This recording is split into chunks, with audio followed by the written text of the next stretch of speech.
Reaching the Filipinos throughout the world. Bringing closer to home. Your source of pure OPM hits. Online, www.v81radio.com. From California and the Philippines. This is V81 Radio. All hits. All Pinoy.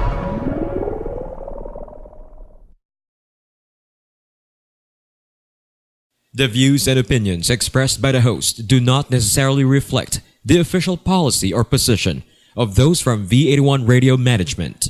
Furthermore, the views and opinions expressed by the guests and the listeners of this program do not necessarily reflect the official policy or position of the host, the co-anchor, its staff, and the management of V81 Radio.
You're listening to V81 Radio. Isang magandang umaga, isang magandang Sabado na umaga po sa inyo. Magandang araw sa mga nakikinig sa atin all throughout the world. And of course, andito na naman ho kami ni Atty.Maricar Madrid Crost, ang inyo pong kasama tuwing Sabado para sa programang US Visa Law, News and FAQs. Attorney, happy Saturday sa iyo dyan. Happy Saturday to you and a happy Saturday to everybody. So, I hope you're having a great weekend. Tama, ano? And happy Monday sa mga kababayan natin sa Pilipinas. Yeah. And balita ko doon, start na ng dry season doon. Ang sobrang init na. Kaya... Oh, that's true. Oo, no? So, kasama na rin dyan ang election fever. Yes! Tama, nabanggit mo nga, malapit na. So, malalaman na natin kung sinong bagong presidente ng Pilipinas. After May, ilang days ng after the election, So, kaabang-abang yan. Alright, so, again, dun sa mga kakapakinig pa lang ng ating programa, ang US Visa Law News and FAQs ay nangyayari or napapakinggan po every Saturday nga po. California time, alas 9 ng umaga. And then, ngayon, attorney, spring forward. So, oh, that's true. Oo, no? So, sa Chicago, ang alas 9 ng umaga sa California is, anong oras dyan, attorney? 11. Still 11 o'clock. Okay. Yan. So, 11 o'clock dyan sa Chicago, yun ang pong airing natin. So, kung kayo po'y may mga tanong, wag po kayong mahiya dahil talagang very accommodating ang programa ito, especially si Atty.Maricar Madrid Crost. Attorney, banggitin natin ulit yung email address and then your phone numbers para sila po'y makapagtanong sa inyo. Oo, nako. Please send your questions. I'd be more than happy to answer your questions. Ang aking email address ay madaling tandaan, questions@madridcrost.com or mc@madridcrost.com. Mm-hmm. And yung mga taga outside Chicago, pwedeng tumawag sa toll-free number. Mm-hmm. It's 888-466-4478. Yun. Okay, so napaka-clear, napakalinaw, ano? So, wag mo kayong mahiya. Just send in your questions through the email or pwede din pong tawagan si Atty.Maricar Madrid Crost. Okay. Mhm. Yung mga questions na yan, talagang ako mismo, na-challenge din ako sa mga questions ng mga tao. Kaya, Oo nga, no? it's constant education for both of us Tama, ano. So, and for everybody. yes, maganda yan kasi marami tayong natutulungan through kasi may mga iba medyo yung nga sabi mo they're doing it on their own. So dapat merong taga-advise, merong tutulong na talagang certified Someone talaga. who will be Yun. someone who will be responsible over the advice that they are dispensing with. Mhm, So, tama. yeah. So, ito, yung mga pinag-uusapan natin dito, mga general questions. Pero still, yung mga cases, iba-iba rin. May mga various nuances or complications out there na kailangan talaga i-consulta para matulungan ng husto. Yes. Siyempre, may general facts pero may mga iba pang complications out there dahil sa mga iba't ibang situations ng mga tao. Tama, ano. Okay. So, attorney, kanina I was browsing yung ating mga topics ng mga nakaraang episodes natin. Nagulat ako, ang dami na pala natin natalakay. Oh yeah. Ang From dami na. family-based, employment-based immigration, mga ganyan. Meron tayong mga student visas. And most important of all, paano kayo malalayo sa immigration fraud. Yun. Oo, yun na. Oo. Yun ang importante diyan kasi mahirap na yan, ano? So, syempre, ang nag-aano dyan is, syempre, yung cost mismo na gumastos ka, so hindi din pala magiging successful yan dahil mali ang process, ano? At saka hindi tama, di ba? Yeah, So, that's true. Tapos napag-usapan din natin yung mga yung mga self-petitioners, di ba?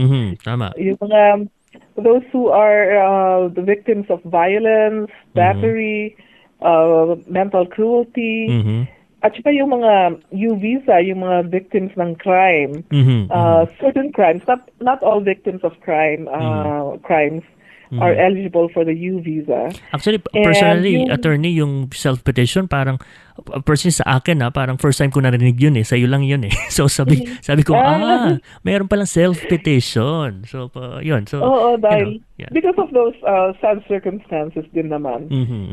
So, kasi, the whole idea is, yung, for example, yung Violence Against Women Act, they are being protected from the tormentor. From the perpetrator of violence or mental cruelty. That way, they have the opportunity to apply for the green card on their own. Yeah. Okay. So, okay yan, ano? Nung Valentine's Day, nagkaroon tayo ng, ng ano I remember that. Naalala mo yan? Pagtugtog tayo para ng Valentine's song pa, no? And then, we were talking about fiancé visa, yung mga adjustment of status, yung mga gano'n. Marami tayong callers noon, ha? Oo. Mga... Remember yung isang woman who was, she was really concerned about coming here kasi nanon siya na-approve na petition pero still nagdadalawang isip baka mamaya kung anong mangyari sa kanya. Tama. It's her first time to come to the United States and I think napayuhan din natin siya na to be careful, to be mindful or aware of circumstances of abuse. At kung siya ay hindi, siya ay inaabuso, posibleng mag-self-petition siya. Yeah, and kung hindi naman nagpakasal dun sa fiancé petitioner, they cannot apply for the green card by marrying another American citizen. Ganon. Ayan. So, exciting yun. Naalala ko nga, may isa pa dun na parang American citizen and meron siyang chatmate or something that's from the Philippines. Yun. So, yeah, and we were telling her to go visit the Philippines. Yes. One of the requirements is dapat magkita sila in person within 2 years prior to filing the petition. Oh, okay. So, dapat may ano muna. May pupunta siya talaga and then hindi lang puro virtual. Oo nga. Di ba? Kasi hindi pa uso noon ng internet Oo, hindi pa. Wala pang mga Facebook, Twitter, Pero wala pa. was fast. Puro ano pa yung telegrama. Oo nga, Fax. This, ano po sa Pilipinas ba? Mga pager, gano'n.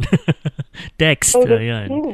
Ayan. Okay, so, sa tinagal-tagal na po ng so we started January and ang dami na pong mga natalakay natin. But this week ay medyo napaka-interesting din dahil ang pag-uusapan natin, attorney, ito yung DACA.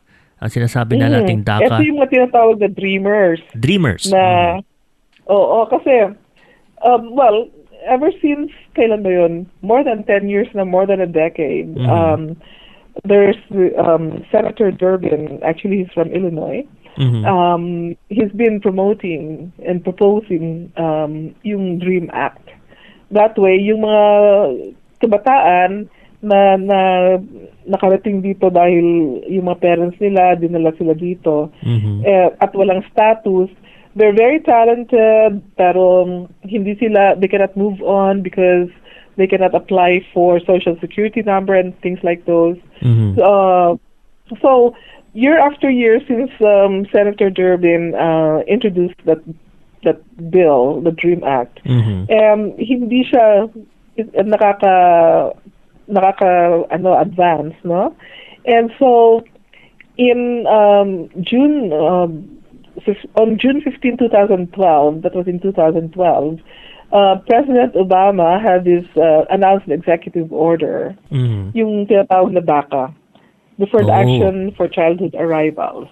So it was 2012 lang pala ito na inintroduce? Yeah. Oo. So bago lang. Bago lang pala. Oo. So yung mga those who were born after June 15, 1981, and they were able to enter the United States before their 16th birthday, and they were physically present in the U.S. as of June 15, 2007 or earlier, hanggang up to the present time, up to the time of application. They are qualified to apply for DACA.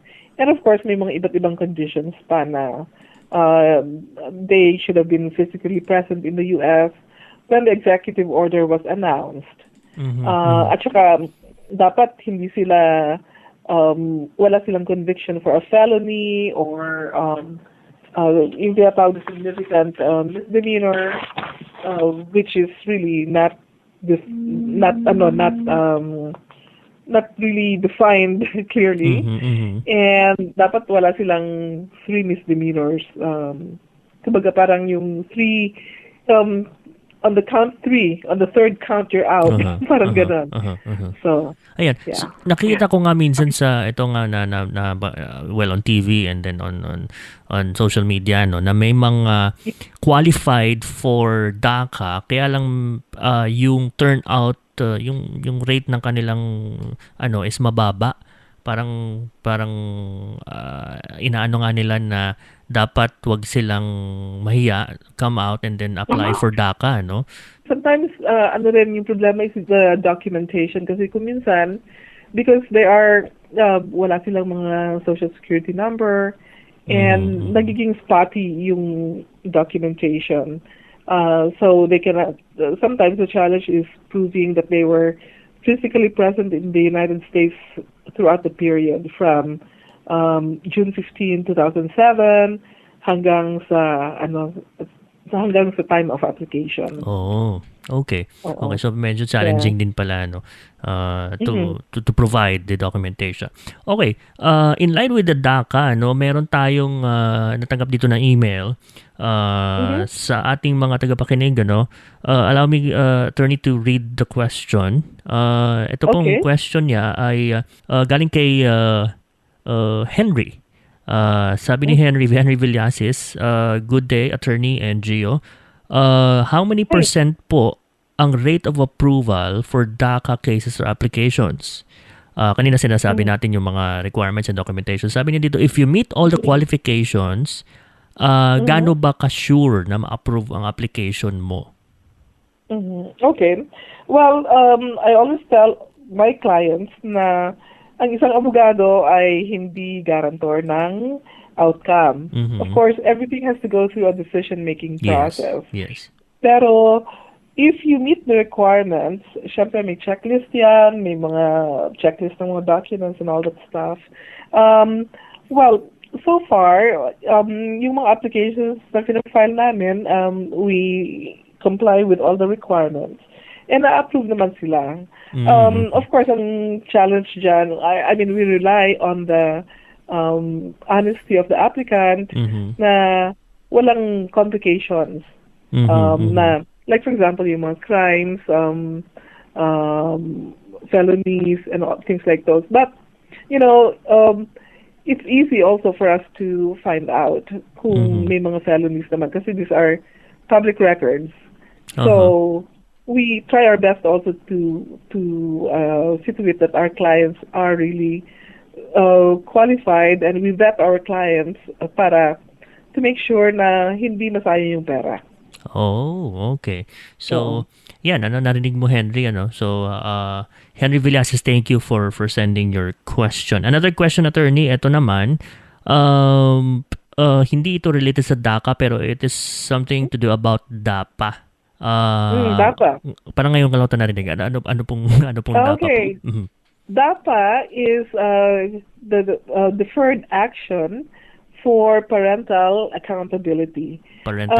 This was announced by President Obama in November of 2014 through an executive action. Kasi, well, it's very frustrating that nothing is being done in the immigration front. And so what President Obama did was nag-announce siya ng dalawang executive actions in November of 2014.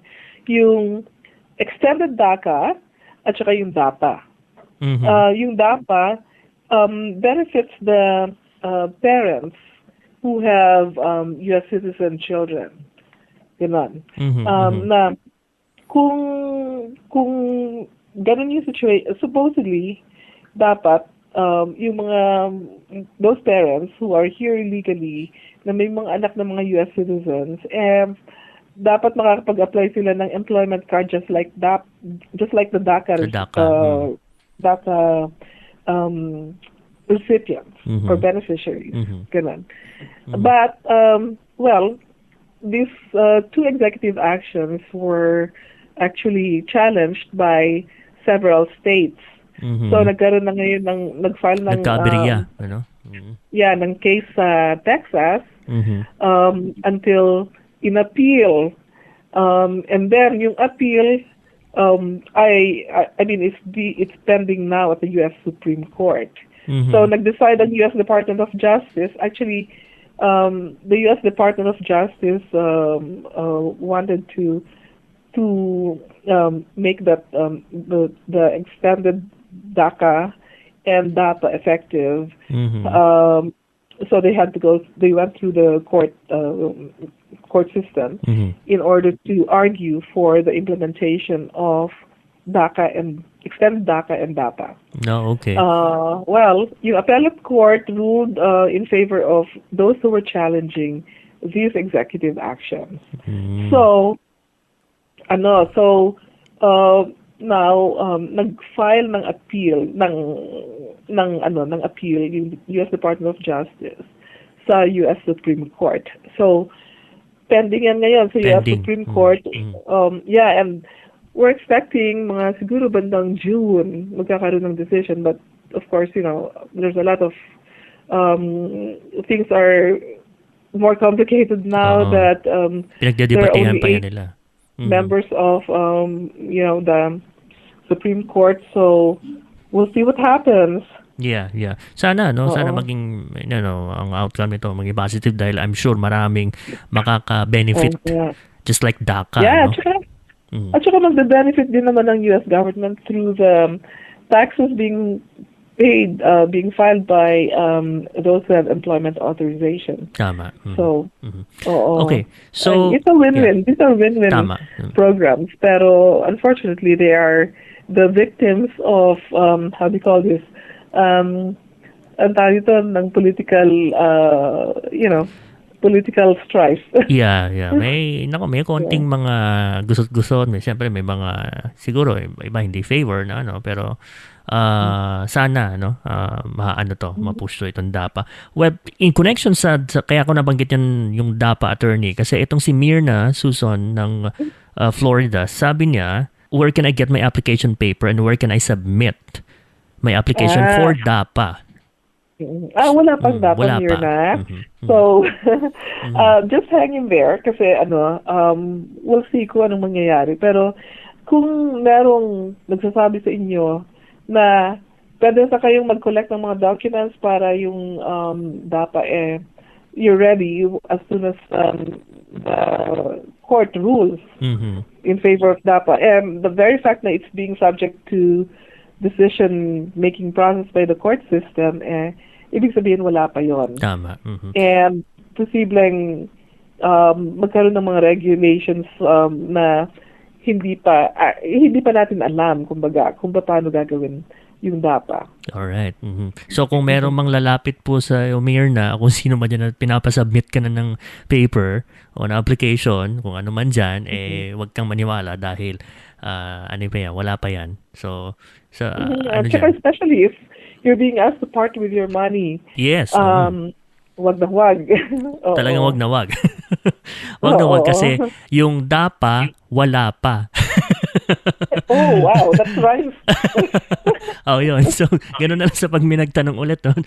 DAPA, wala pa. Ayan. So, alright. So, Mirna, thank you for sending your question. Okay, I have to read this dalawang hindi ito questions, attorney, these are feedbacks, comments na ating programa, let me read this from Roslyn Gumabaw of Makati. Sabi niya, very interesting po ang mga topics niyo, especially sa katulad ko po who have plans na magtrabaho and manirahan abroad. More power kay Attorney Crost.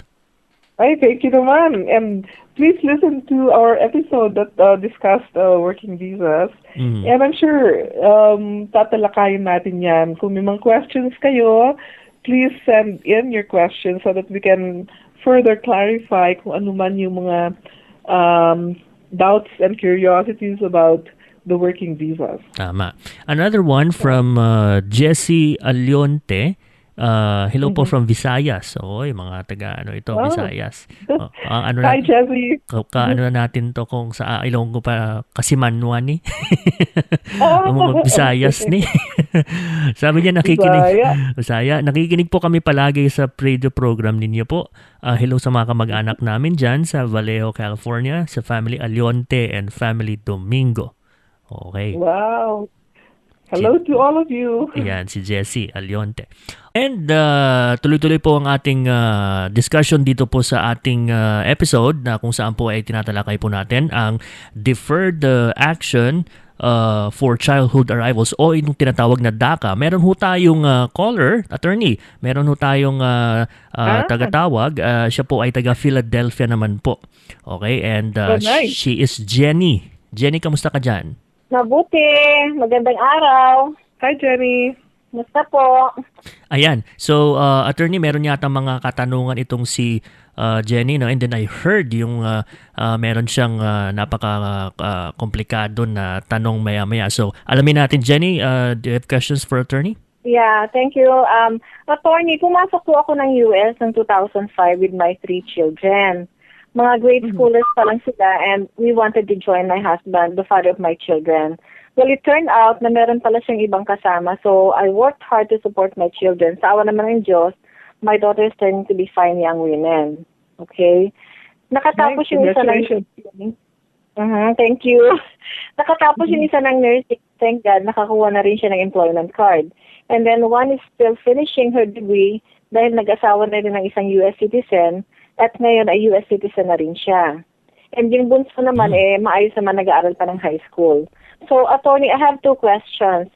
Ano ba yung DACA? And matutulungan niyo kaya yung aking 2 anak? Well, ang DACA is short for Deferred Action for Childhood Arrivals. Ibig sabihin nun, sila ay dumating dito nung sila ay before the age of 16 and bago mag June 15, 2007. So, that's the general rule. And may mga iba pang mga requirements, no? Like, dapat pinanganak sila after June 15, 1981. Ibig sabihin, dapat nung in-announce yung law, nung June 15, 2012, they should not be above the age of 31. So, also yun. And there are other requirements too. Like, for example, they should not be convicted of felony or significant misdemeanor or 3 misdemeanors. Yun yung mga requirements. At saka, dapat nakatapos sila ng GED or high school or, beyond high school. Ganon. So, may mga requirements na ganon. And marami na rin kami mga natulungan tungkol sa DACA. Okay. But, attorney, yung isang daughter ko, si Rose, meron kasi she had a previous arrest for jumping the subway turnstile. Will she be disqualified from applying for DACA? I don't think so. Kung isa lang na ganyan, I mean, it's a misdemeanor and it's not a significant misdemeanor. So, pwede pa rin siya mag-apply ng DACA. Oh, that's nice. Nice to hear that. Yeah. May isa pa, attorney, yung isang daughter ko na si Erica, can she travel once, si Erica yung isang daughter ko, can she travel once the DACA application is granted? Actually, hindi basta-basta makapag-travel ang mga DACA recipients, no? Dapat mag-apply sila ng tinatawag na advance parole. And yung basis ng advance parole, dapat for educational purposes or for humanitarian grounds, and also for purposes of work. So, hindi basta-basta makapag-travel, dapat talagang may advance parole. Kung hindi mag-apply ng advance parole, and if not under those grounds that I mentioned to you earlier, huwag magta-travel. Otherwise, they might not be able to come back. So, okay. Tanong ko yan. Okay. Attorney, may isa pa akong question. I hope you still have time. Of course. Okay. Thank you. I think my issue is very complicated. I'm so happy about one of my daughters who is now a U.S. citizen. Matutulungan kaya niya ako na maayos yung papel ko? Yes, of course. That's an immediate relative petition. So, yung U.S. citizen anak mo can potentially help you. Syempre, may mga situations wherein hindi natutulungan kung may mga situations like fraud or other things in your background. Sa tingin ko naman, wala ka namang background na gano'n, di ba? May mga fraud or crime or unauthorized use of citizenship, mga ganyan. So, are those circumstances at all present in your situation? Meron po kasing tumulong sa akin na kumuha ng employment card through asylum. Okay. Okay. Okay. So, ibig sabihin, nag-apply ka na asylum, pero on what basis? Yung kasi in-advise sa akin ewan ko ano po bang magiging problema doon. Medyo kung gano'n, medyo malaki ang problema, pero posibleng malutasan din naman. Kasi, kung nag-apply ka ng asylum noon, most likely, ikaw ay mailagay sa removal proceedings. And kung hindi ka if you didn't know about it, at hindi ka nag-attend ng hearing, ikaw ay mabibigyan ng tinatawag na deportation order in absentia. Okay? So, now, kung ikaw ay kung talagang hindi mo alam yung mga situations na gano'n at tinulungan ka lang and that you did not know about that hearing, posible pa rin i-reopen yung case. Kailangan lang magkaroon ng proof na talagang you did not know about the hearing and that you did not show up during the hearing. So we've had a lot of situations like those wherein, they are the beneficiaries of approved petitions, either by a spouse or by a U.S. citizen child who's 21 or over. And they're so excited na magkaroon ng green card na in a very short period of time. And then they get disappointed dahil nagkaroon ng dating history of an application for asylum. And then you still have to reopen that before makapag-proceed dun sa part na bibigyan na ng green card. So, yes, medyo your situation is complicated pero hindi naman end of the world. So, kailangan ako sa ito para yes, kailangan ng advice ng lawyer and kailangan syempre alam ko ano yung ginagawa. Okay. Salamat po, attorney. At least naliwanagan ako doon, lalo na doon sa aspect ng DACA. That's very helpful. Okay. Thank you so much naman. Pero I just wanted to add to that DACA, no? Kasi a lot of people, iniisip nila nakakapagbigay ng status yung DACA. Actually, it's not. From the very name of that, from the very name of DACA, yung Deferred Action, ibig sabihin nun, yung tao ay deportable, but ang immigration ay they will not take action against that person even if they're deportable for overstaying. Kaya nila defer yung action. Deferred action means that they're not pursuing enforcement action against that individual.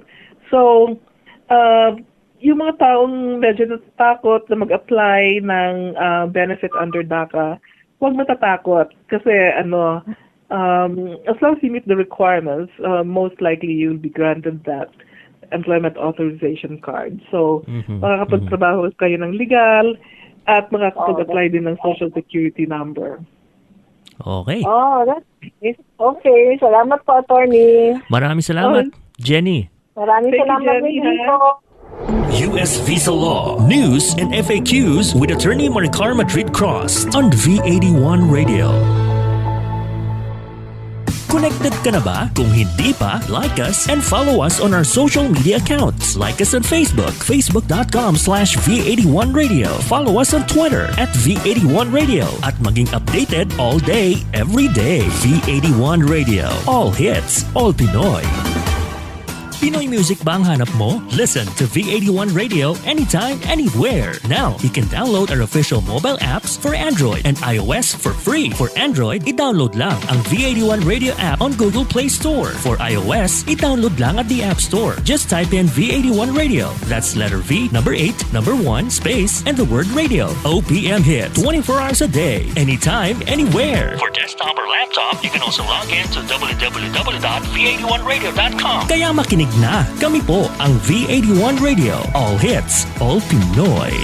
Discover its majestic mountains and magnificent beaches. Dance your way through the street parades and festivals and dig in the most mouth-watering gourmet food and homemade dishes. Halina't lakbayin ang iba't ibang syudad at tanawin. Pinoy to go. Pinoy to go.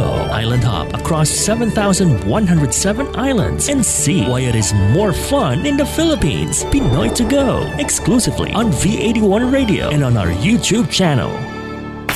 California's all hits, all Pinoy internet radio station. You're on V81 Radio. U.S. Visa Law, News, and FAQs with Atty.Maricar Madrid Crost on V81 Radio. And we're back dito sa ating US Visa Law News and FAQs. Kasama pa rin po si Gio for V81 Radio and Atty.Maricar Madrid Crost of the Madrid Crost Law Group. Naku, attorney, medyo nasa huli na tayo ng ating program. Napakabilis ng takbo, no? And then, of course, kanina we were talking about the whole DACA process and the documentations and then kung ano yung mga requirements. And then, pasalamatan natin yung caller natin kanina from Philadelphia na si Jenny, ano? So, thank you for calling and then yung mga nag-email kanina. Alright, so before we end our episode for this week, meron pa po kayong attorney na sasabihin or any mga nakaligtaan pa for the DACA, yung mga ano pa bang mga requirements or yung mga conditions, etc.? Yeah, so DACA is a very liberal program in the sense that, kahit na ang isang tao ay nasa removal proceedings, as long as they're not in detention, or kung meron mang final order of removal, pwedeng mag-apply pa rin ng DACA. Oh. Ang ibig sabihin ng removal pala deportation. That's the term of art for deportation. Removal. So, yeah. So, yung mga nabigyan naman ng DACA noon at nagkaroon ng employment card, be very mindful to extend your employment card or employment authorization because it helps you for you to be able to continue working. Ang payo ko lang sa inyo, mag-apply ng maaga. Usually, binibigyan kayo ng 120 days or 4 months to apply for the renewal of your employment authorization. Pero dahil it's taking longer, apparently it's taking longer for employment authorizations to be issued. So, pwedeng mag-apply kayo a little bit earlier. That way, siguradong tuloy-tuloy yung inyong employment authorization. Kasi, alam niyo naman, maraming mga employers na mindful of their responsibility to check the employment eligibility of yung mga employees. Oo, kasi pag sila naman nahuli, pa-fine sila, di ba? Tama. So, ayun. So, pero go ahead.